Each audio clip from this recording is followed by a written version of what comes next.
अंधेरी छाया में डूबा शमशान घाट, जहां अग्नि का तांडव नृत्य चल रहा था। जटाओं में फूलों की माला और राख से सना हुआ शरीर के साथ हवन करने वाले उस अघोरी के सामने विकास आंखें बंद करके किसी का आवाहन कर रहा था, मानो किसी अज्ञात शक्ति को पुकार रहा हो। तभी एक साया धीरे धीरे विकास के पीछे से उसके नजदीक आ रहा था। उसके लंबे काले बाल उसके चेहरे को ढक रहे थे। विकास और उस लड़की ने एक दूसरे के गले में विचित्र सी माला पहनाई। यह एक ऐसे इंसान की कहानी है जिसने कर्ण पिशाचनी को सिद्ध किया था। महाराष्ट्र के ठाणे जिले का मूल निवासी विकास शिंदे ड्राइवर की नौकरी करता था। यह बात करीब 14 साल पहले की है। विकास शिंदे अपनी सीधी सादी जिंदगी से खुश नहीं था, जबकि उसकी पत्नी नेहा को ज्यादा का लालच नहीं था और घर की सुख शांति की प्रार्थना करती रहती थी। विकास तैयारी करके घर से निकल ही रहा था, तभी नेहा पूजा की थाली लेकर आई और विकास के माथे पर तिलक लगाया। क्या फायदा है पूजा पाठ का, कोई मतलब ही नहीं है इन सब चीजों का। तभी विकास का 10 साल का लड़का वहां पर आकर कहता है, पापा स्कूल की फीस भरनी है और मेरा स्कूल पिकनिक भी जा रही है। टीचर ने बोला है 300 रुपए जमा करने के लिए। ये सुनकर विकास नेहा से कहता है, सुना तुमने, मामूली ड्राइवर की नौकरी में कैसे ये सब मैनेज करूं। इतना बोलकर विकास वहां से निकल जाता है। रात हो चुकी थी, विकास को घर के लिए निकलना था।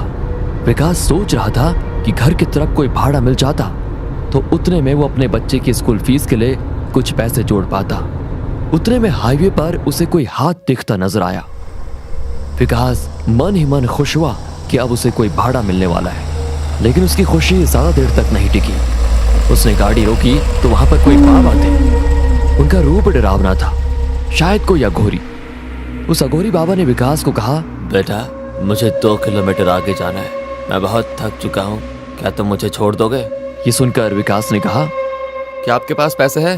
पैसे तो नहीं है मेरे पास, लेकिन पैसे से बढ़कर बहुत कुछ है तुम्हें देने के लिए। बाबा आज के जमाने में पैसा ही तो सब कुछ है। ठीक है आपके पास नहीं है तो चलो छोड़ देता हूँ आपको, आओ बैठ जाओ। बाबा विकास की गाड़ी में बैठा और उनका सफर शुरू हुआ। बाबा ने विकास से कहा, बेटा बहुत परेशान लग रहे हो, मुझे बताओ तुम्हारी परेशानी, शायद मैं तुम्हारी मदद कर पाऊँ। छोड़िए बाबा, आप क्या मदद कर पाएंगे मेरी, थक गया हूँ इस जिंदगी से। रोज टैक्सी चलाना, यहाँ से वहाँ, वहाँ से यहाँ, जिंदगी में कोई मजा ही नहीं है। मजा करेगा, तूने मेरी यात्रा करवाई, चल मैं तेरी यात्रा करवाता हूँ। जो तू चाहेगा वही होगा, बोल, है हिम्मत। हिम्मत तो बहुत है बाबा, लेकिन आप मेरे लिए क्या कर पाओगे।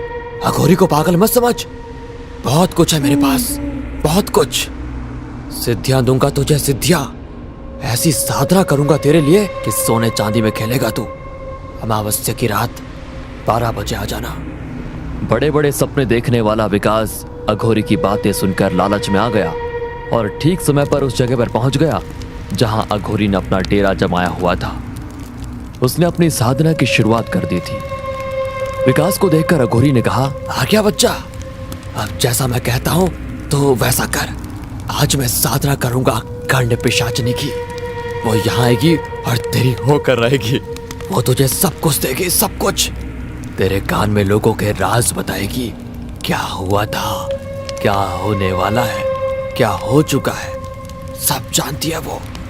उससे मिलेंगे तुझे लोगों के राज, और वो राज तो लोगों को बताकर करोड़पति बन जाएगा, करोड़पति।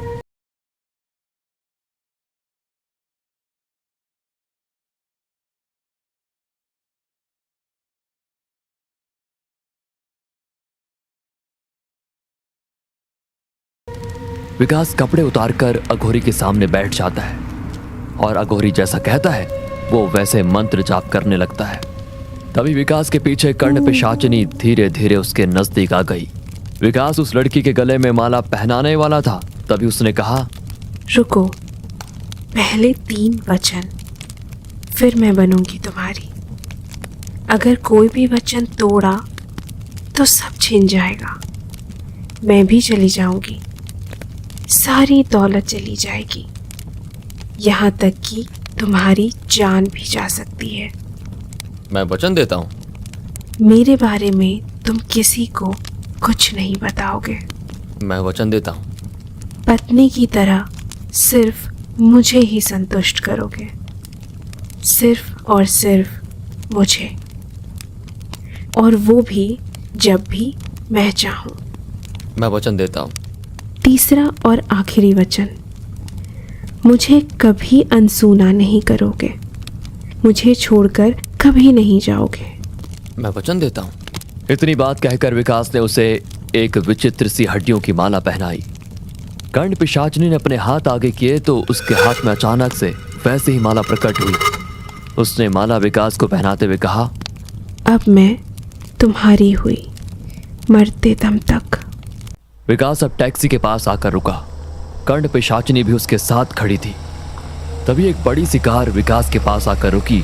उसके ड्राइवर ने विकास से पूछा, सर गोरेगांव जाने के लिए कैसे जाना होगा? मैं रास्ता भटक गया हूँ। ड्राइवर कुछ कह रहा था। तभी कर्ण पिशाचिनी ने विकास के कान में कुछ कहा और विकास ने उस गाड़ी के ड्राइवर को कहा, गाड़ी में मंत्री जी है ना, उनसे कहिए कल कैबिनेट की मीटिंग में उन्हें होम मिनिस्ट्री मिलने वाली है।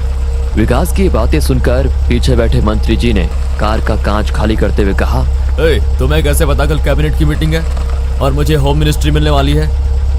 जैसा बोल रहा हूँ, अगर वैसा हुआ तो इस नंबर पर फोन करिए। दूसरे दिन विकास तैयारी करके घर से बाहर निकलने वाला था। तभी कुछ पुलिस विकास के घर पर आई। विकास डर गया, लेकिन कुछ ही वक्त में कल वाले मंत्री जी विकास के सामने आए। उन्होंने एक बैग विकास को देते हुए कहा, बाबा बाबा, आपके इस भक्त को आप शरण में ले लो। मैंने कल की आपकी बात को ऐसे ही मजाक में ले लिया था। एक मामूली सा एमएलए था, आपके कृपा से आज होम मिनिस्टर बन चुका हूँ। आज से आप जैसा कहोगे मैं वैसा करने को तैयार हूँ। एक और विकास की पत्नी नेहा ये सब कुछ अचंभित होकर देख रही थी, लेकिन विकास की नजरें कर्ण पिशाचिनी की ओर ही थी। वो विकास को देखकर मुस्कुरा रही थी। जैसे ही मंत्री जी विकास के घर से निकले तो विकास ने बैग खोला। उसमें 1 लाख रुपए कैश थे। ये देखकर विकास ने नेहा से कहा, देखा, अब हमारी सारी गरीबी खत्म। ये तो कुछ भी नहीं है, अभी तो और आएंगे। लेकिन नेहा ने विकास की बात काटकर उससे कहा, लेकिन तुमने ऐसा क्या किया जिससे वो लोग इतना पैसा देकर चले गए? तुम गुठलियां गिनना छोड़ो, आम खाओ आम। इतना कहकर विकास अपनी टैक्सी लेकर निकल गया।